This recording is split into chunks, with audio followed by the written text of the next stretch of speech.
مختصر یوں ہی کہوں گی کہ ہم اس رب کی نافرمانی کرتے ہیں، اس سے نا امید ہو جاتے ہیں اور سوچتے ہیں کہ اللہ سے محبت ہو جائے۔ ایسا نہیں ہوتا۔ محبت کے دو ہی قرینے ہیں۔ ادب پہلا قرینہ ہے محبت کے قرینوں میں، اور جانتے ہو ادب کسے کہتے ہیں؟ جس سے محبت کی جائے، اس کی ہر بات کا احترام کیا جائے، اس کا ہر حکم بجا لائے۔ وفا دوسرا قرینہ ہے محبت کے قرینوں میں، کہ جس سے محبت کی جائے اس کے ساتھ کسی کو شریک نہ ٹھہرایا جائے، کیونکہ جہاں ادب ہوتا ہے وہاں نافرمانی جنم نہیں لیتی، اور جہاں وفا آ جائے وہاں محبوب کے سوا کسی کی طلب نہیں رہتی۔ ادب کرنا سیکھ لو تو سمجھ لو رب سے محبت ہو گئی ہے، اور وفا کرنا سیکھ لو تو سمجھ لو کہ رب مل گیا ہے۔ رب سب کو دیتا ہے، وہ کسی کو بھی انکار نہیں کرتا، لیکن رب اس کے لیے خاص اہتمام کرتا ہے جس نے عمر بھر اپنے رب کے لیے اہتمام کیا ہو۔ دیکھیں کہ رب بہت شرم و حیا والا ہے۔ جس بندے نے ساری عمر کسی کی مدد کرنے سے انکار نہیں کیا، رب اسے کیسے انکار کرے گا؟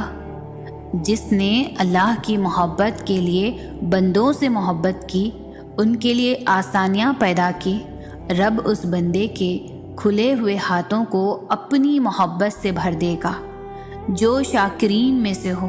اور پھر ایسا بندہ اپنی ضرورت اپنے رب کو بتائے تو رب کہے کہ ایسا صابر و شاکر بندہ ہاتھ پھیلا کر بیٹھا ہے، اس کے ہاتھ گرنے سے پہلے اسے قبولیت سے نواز دیا جائے۔ یاد رکھیں کہ دعا ایک عبادت ہے، اور اس کا وضو ہماری بندگی ہے۔ اپنی بندگی میں کمال کو پہنچ جائیں اور دعاؤں کی قبولیت کے معجزات دیکھیں۔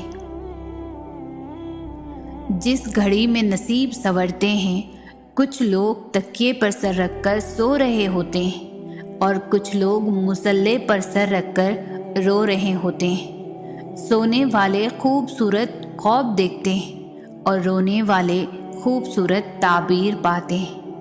آپ کا مستقبل آپ کا منتظر ہے، ممکن ہو تو اسے رات کے پچھلے پہر میں پا لیجیے۔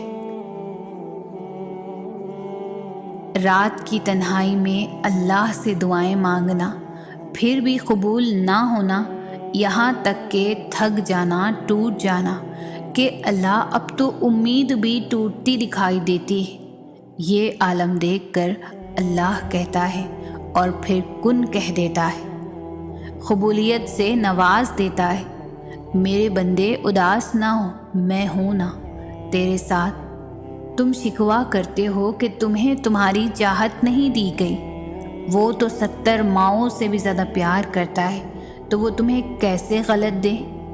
اس کی چاہت ہے کہ تم اس کی چاہت پر راضی ہو جاؤ، تاکہ وہ تمہیں پھر تمہاری اس چاہت سے بھی زیادہ نواز دے۔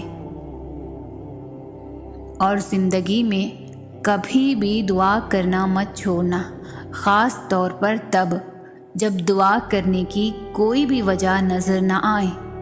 اللہ کو آواز دینا اور بتانا کہ میں ابھی بھی مایوس نہیں ہوا، اے اللہ مجھے ابھی بھی آپ کے معجزوں کا انتظار ہے، میں ابھی بھی نصیب سے ہار نہیں مانی۔ بے شک جو اللہ سے رابطہ نہیں توڑتا، پھر اللہ بھی اس کی امیدیں کبھی بھی نہیں توڑتا۔ وہ جانتا ہے کہ تم کس تکلیف سے گزر رہے ہو، کس اذیت سے گزر رہے ہو۔ وہ جلد ہی ایسی مدد بھیجے گا کہ تم مطمئن ہو جاؤ گے۔ تمہارا رب جس چیز کو تمہارے قریب کر دے اس میں حکمت تلاش کرو، اور جس چیز کو دور کر دے اس پر صبر اختیار کرو۔ اللہ کے فیصلوں کو سمجھنا انسان کی عقل سے بالا تر ہے۔ مسکرائیے اور اچھا سوچیے، کیونکہ انسان جب اچھا سوچتا ہے تو اللہ خود ہی راستے بنا دیتا ہے اور مشکلیں آسان کر دیتا ہے۔ زندگی میں دکھ جس شدت کا بھی ہونا، اللہ نے آپ کو آپ کے حصے کا سکھ بھی ضرور دینا ہے۔ آپ کا حساب کتاب شاید غلط ہو جائے، لیکن اس کے پاس سارا حساب کتاب بالکل اپنی اصلی حالت میں موجود ہے۔ وہ اگر دکھ سے گزار رہا ہے تو سکھ بھی اس کے در سے ہی ملے گا۔ زرد پتے جہاں سے اترتے ہیں، سبز پتے وہیں سے نکلیں گے۔ اگر آپ اپنی زندگی میں آسانیاں چاہتے ہیں تو لوگوں کی مشکلات دور کرنے میں ان کی مدد کریں۔ اگر آپ اپنی زندگی میں عافیت چاہتے ہیں تو پریشانی و تکلیف میں گھرے لوگوں کی راحت کا سامان بنیں۔ دعا کریں، اگر یہ بھی نہیں بس میں تو دعا کریں۔ ہماری کچھ خواہشیں پوری نہیں ہو سکتی اور ہماری زندگیوں میں کچھ معاملات میں تاخیر ہو جاتی ہے۔ یہ اس لیے کہ اللہ نے ہمارے لیے زیادہ خوبصورت تقدیر چھپا رکھی ہے جو ہمیں سوٹ کرتی ہے اور ہمارے لیے اس سے خوشی کا باعث بنتی ہے جس کی ہم نے خواہش کی تھی۔